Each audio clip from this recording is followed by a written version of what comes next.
ደም ሰብ ዘይሰደዶ ቀልቤሳ ብስኒት መሐሪ እዚ ሬድዮ ኤረና ድምፅ ራዲዮ ኤረና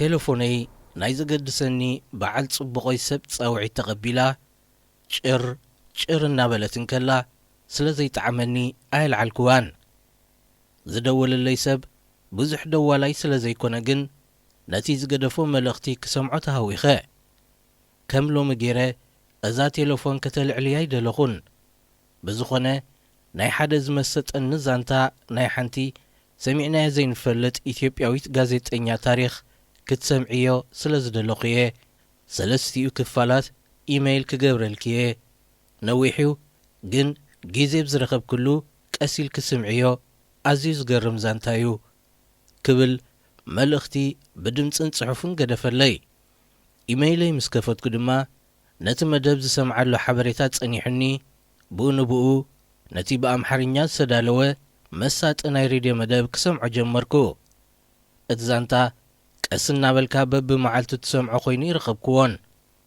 ምስ ጀመርክዎ እቲ ዛንታን መሳጢ ናይ ሬድዮ ቀራርብኡን ስለ ዘይሰደደኒ ለይተይ ተሓሲመ ሰለስቲኡ ክፋላት ብሓደ እዋን ሰማዕክዎ ምስጋና ይብፅሓዮ ነቲ ሓበሬታ ዝሃበኒ ፈታውየይ ነዚ ናይ ሽዋ ልኡል መንግስቱ ዝተባህለት ኢትዮጵያዊት ጋዜጠኛ ታሪኽ እናሰማዕኩም ከለኹ ዕድመ ንኣዎንታዊ ኣበርክቶ ቴክኖሎጂ ኣብ ጎንቲ ዝሰምዖ ዝነበርኩ መደብ እዚ ልቢ ወለድ ኣይኮነን ንኣሜሪካውያን እንታይ ዝበለ ጉዳይ ዘበሎም ናይ ሓደ ኢትዮጵያዊ ቀታልቲ ሰብ ጉዳይን ናይ ሰለስተ ደቂ ኣንስትዮ ኣገራሚ ፍትሒ ናይ ምንዳይ ታሪኽን እዩ ንወይዘሮ ሂሩት ኣበበ ናይ ሎሚ ጋሻና ዝብል ኣንበብኩሞ ሎም ለይቱ ዶ ኸይድቅስ ኢለ ንዕኡ እውን ጠወቕክዎ እሞ ከምቲ ንኣሜሪካውያን ዘገረመ ዝበልዎ ንዓይ እውን ኣገረመኒ እቲ ታሪኽ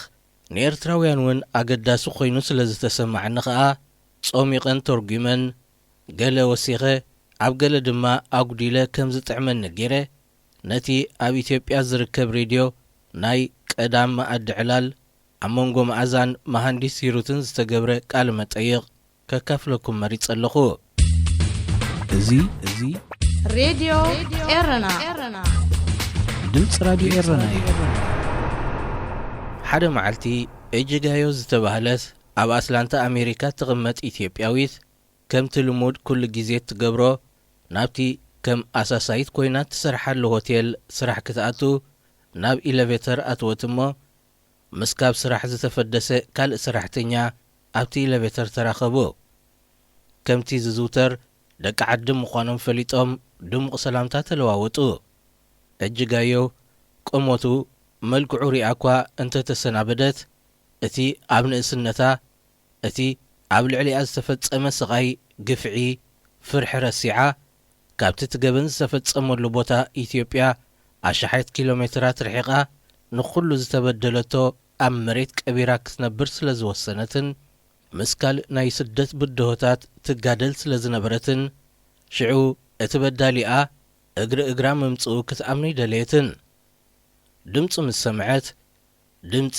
ኣይቅየርን እዩ ንሱ እዩ ኢላ ኣረጋጊጻ ብምድምዳም ነቲ ኣብ ክዳኑ ዝነበረ ስም ኣንበበት ንሱ እዩ ቀልቤሳ ስሙ እውን ኣይቀየረን ኣካላታ ንእለቱ ከም ፈጥፍጥ ጀመረ ክትሰርሕ ስለ ዘይከኣለት ስራሕ ኣቋሪፃ ወፀት ሰብ ደልያ ብቐጥታ ከምቲ ናታ በደል ናይ ዝወረዳ ናብ ሎስ ኣንጀለስ ናብ ዝነበረት ኤልሳቤጥ ደወለት ኤልሳቤጥ ናብ ኦቶዋ ካናዳ ትርከብ ሂሩት ደው ኢላ ኣብ መፋርቕ ሰብዓታት እቲ ብ1974 ንኤርትራን ኢትዮጵያን ዝገዝእ ዝነበረ ስርዓት ንጉስ ሃይለ ስላሴ ካብ ስልጣን ዓልዩ ስልጣን ዝሓዘ ብመንግስቱ ሃይለ ማርያም ዝምራሕ ወተሃደራዊ ስርዓት ደርግ ቀይ ሽብር ዝብል ኣዋጅ ኣውፅኡ ህዝቢ ብሓፈሽኡ መንእሰያት ኤርትራን ኢትዮጵያን ከዓ ብፍላይ ዝህልቐሉ ዝነበረ ግዜ እዩ ናይ ሰለስቲአን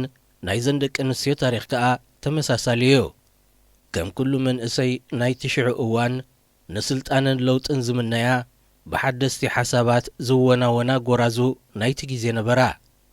እንተኾነ እቲ ብስርዓት ደርግ ዝተፈጸመ ናይ ቀይ ሽብር ዘበን ህዝቢ ከጽንት እንከሎ እዘን ናይ ሽዑ መንእስያት ደቂ ኣንስትዮ ከዓ ኣብ ተሓዊ ተጠቢሰን ተለብለባ። ካብ ሞት ምስ ተረፋ ግን ኣብ ልዕሊአን ዝወረደ ገበን ጸይረን ብኬንያ፣ ጅቡቲ፣ ብሱዳን ኣቢለን በብዝጥዕመን ካብ ኢትዮጵያ ሃደማ። ናይ ኩለን መዕረፊ ከዓ ሰሜን ኣሜሪካ ኾነት። እጅጋዮን ኤልሳቤጥን ኣብ ኣሜሪካ፣ ሂሩት ከዓ ኣብ ካናዳ ተሰዲደን ህይወተን ክመርሓ ጀመራ። ኣብ ጉዕዞ ስደተን እንከለዋ ኸኣየን ነስታት 16 ዓመታት ፍትሒ ምድላይ ዘሕለፍኦ።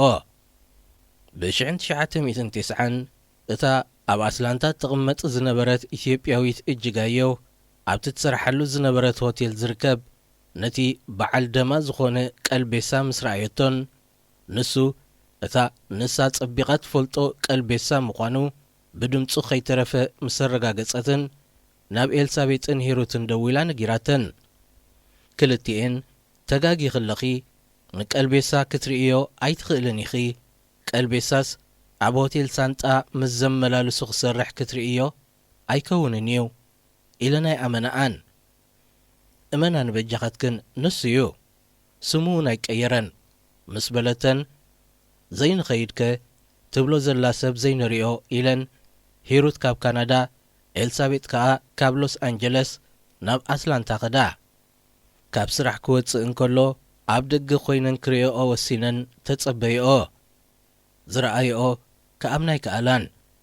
ንሱ እቲ ብ1977-78 ኣብ ኢትዮጵያ ሰብ ዝኣስርን ዝቕጥቅጥን ዝርሽንን ዝነበረ ቀልቤሳ ምዃኑ ኣረጋገጻ።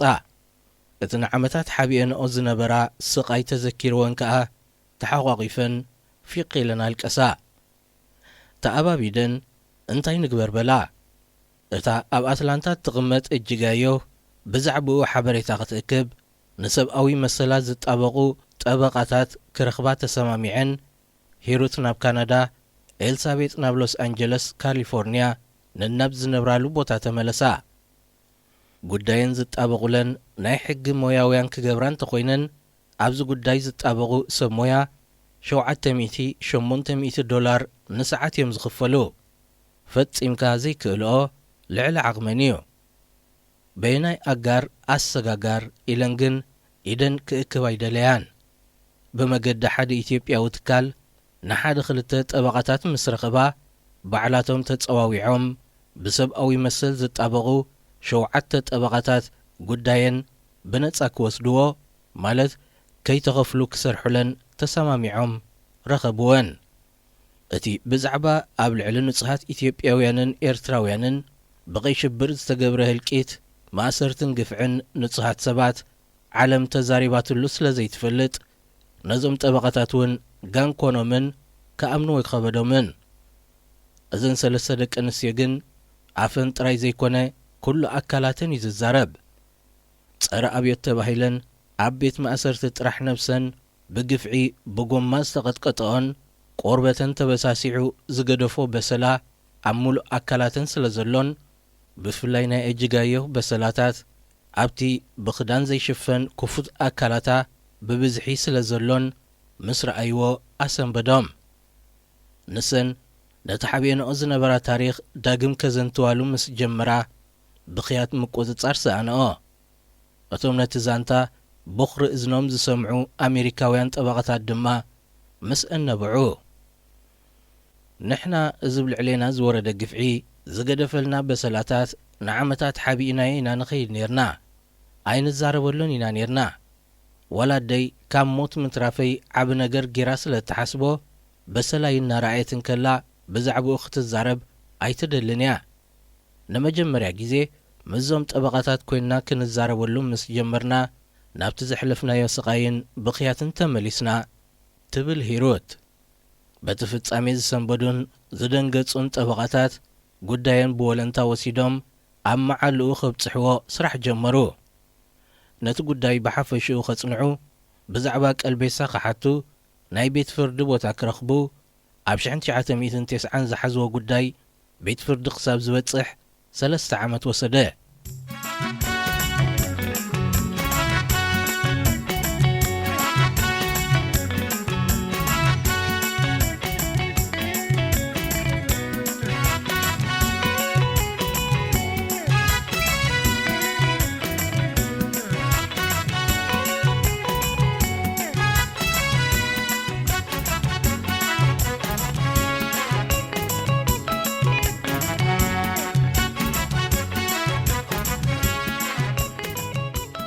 ዝኾነ ጉዳይ ናብ ቤት ፍርዲ ክቐርብ ሕጋዊ ባይታ ክህልዎ ኣለዎ። ኣብ ካልእ ዓዲ ዝተፈጸመ ገበን ኣብ ኣሜሪካ ክርአ እንተኾይኑ በየናይ ሕጋዊ ባይታ እቲ ነዚ ጉዳይ ዝምልከት ሕጊ 200 ዓመቱ ገይሩ ስለ ዝነበረ ከዓ ርእሱ ዝኸኣለ ካልእ ዋጢጥ ኮነ። ድሕሪ 200 ዓመት ከዓ ንመጀመርያ ግዜ በዚ ናይዘን 3 ደቂ ኣንስትዮ ጉዳይ ዳግም ተላዒሉ ታሪኻዊ ኮይኑ ብ1993 ኣብ ቤት ፍርዲ ቀረበ። እንተኾነ ነቲ ጉዳይ ዝሰምዐ ዳኛ እንታይ ይሰምዕ ከም ዘሎ ተደናገረ።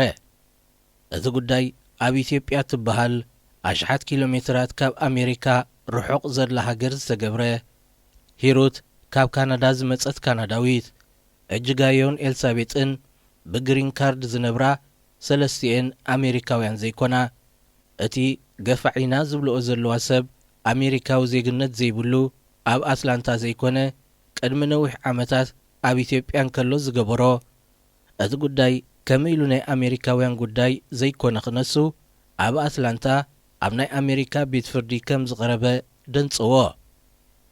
ካልእ ተወሳኺ ድማ እቲ ናይ ደርግ ቀይ ሽብር ኢሉ ህዝቢ ዘጥፍአ ስርዓት ብ1993 ድሮ ወዲቑ ብኢህወደግ ተተኪኡ ነበረ።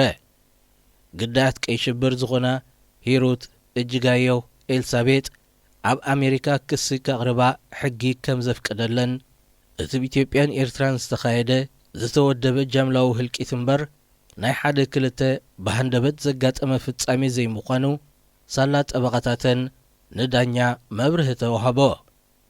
እንተኾነ ሓበሬትአን ከኣምኖ ካብአን ወጻኢ ካልእ ነቲ ጉዳይ ዝፈልጥ ሰብ ክቐርብ ሓተተ።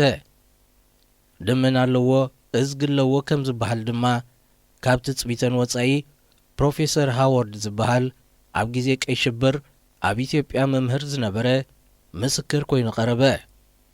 ፕሮፌሰር ሃዋርድ ብዛዕባ ቀይ ሽብር ካብቲ ንሰን ዘቕረብኦ ንላዕሊ ጽጹይ ሓበሬታ ንቤት ፍርዲ መረድእ ኣቕረበ። ንሕና ዝገረመና በለት ሂሩት ቀጺላ ቀበሌ 2 ቃውማ ከም ዝነበሮ ኣይንፈልጥን ነርና።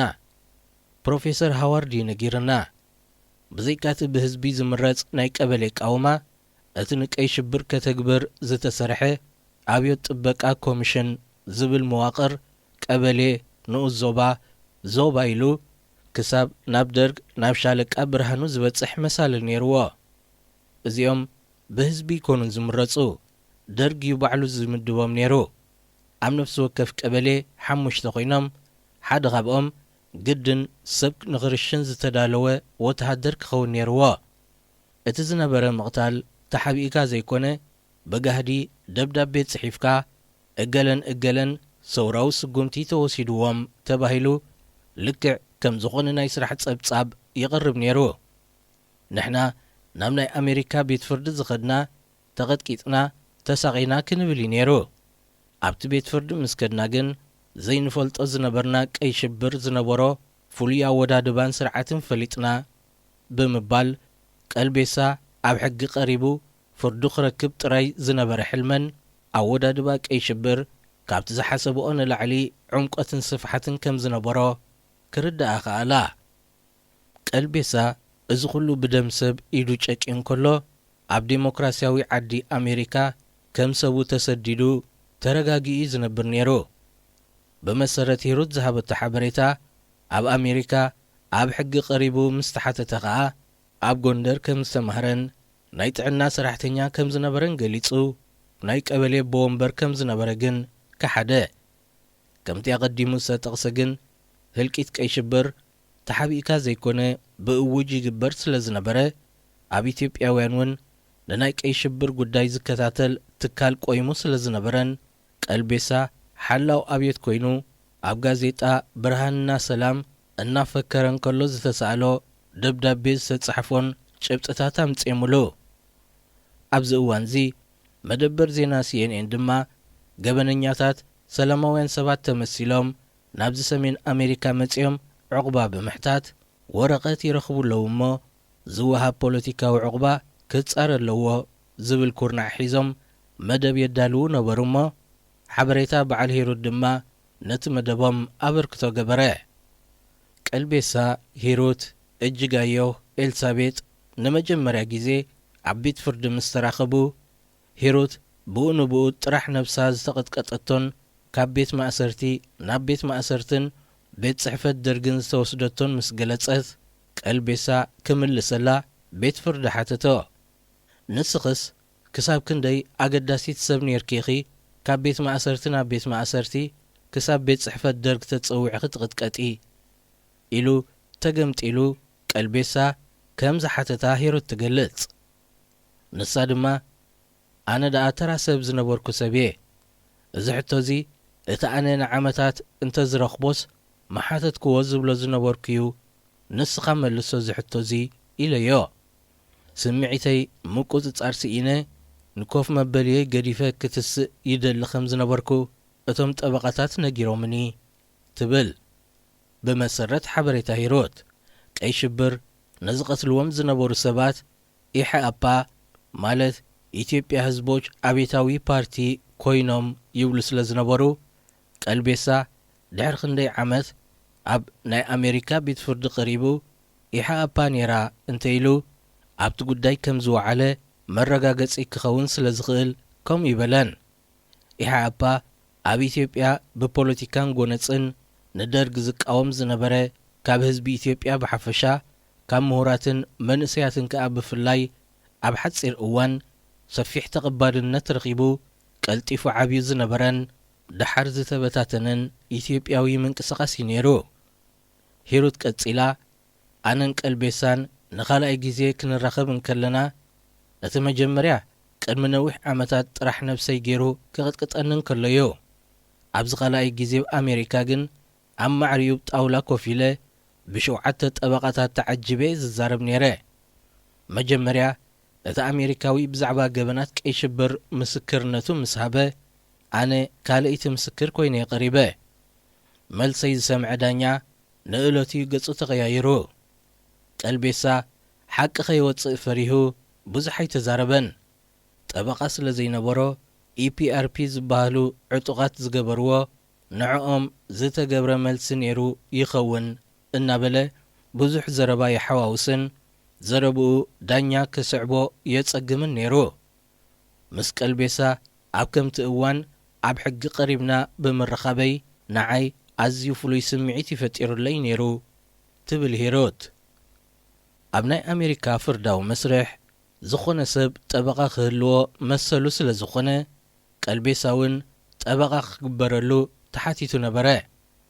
ብመሰረት ሓበሬታ ሂሩት ግን ቀልቤሳ ነዚ ጉዳይ ጠበቓ የድልየንን እዩ ባዕለይ ነቲ ሓቂ ነጊረ እዚኣተን ድማ ገበነኛታት ምዃነን ከቃልዕን እየ ኢሉ ብዘይ ጠበቓዩ ኣብ ቤት ፍርዲ ቀሪቡ።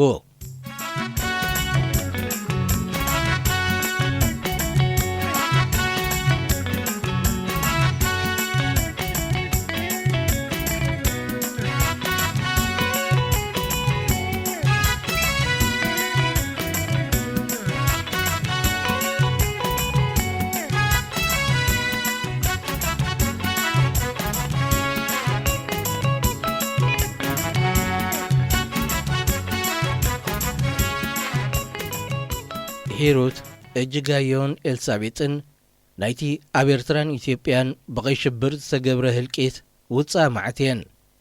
መሃንዲስ ሂሩት ምሳ ኣብ መእተዊ ዝሓበርክኹም ታሪኻ ክሰምዖ ሓደ ዝፈትዎ ሰብ ዝሓበረኒ ዝምስጥ ታሪኽ ዘለዋ ሽዋልኡል መንግስቱ ዝተባህለት ጋዜጠኛ ቅትለት ብዝተሓሓዘያ ለይቲ ምስ ፒጃማ እንከላ ካብ ገዝኣ ተወሲዳ ተኣሲራ። ኣብ ግዜ ቀይ ሽብር ከሳሲ ጠበቓ ፖሊስ ዳኛ ዝበሃል ዘይነበሮ ዝኾነ ወላ ሓደ ሰብ ተሃላሊኹካ ጸረ ኣብዮት ኢሉ ክርሽነካ ስልጣን ዝነበሮ እዋን እዩ። ሂሩትን ብርፆታን ከዓ ካብ ሞት ተሪፈን እኳ ይዕልላሉ እንተለዋ ናይ ውሽጠን በሰላ ግን ገና ከም ዘይሓወየ ይገልጻ።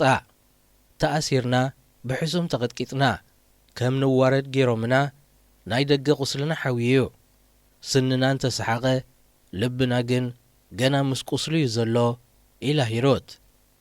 ኤልሳቤጥ ሓሚማ ናብ ሆስፒታል እንከለያ ተኣሲራ ትቕጥቀጥ ነይራ።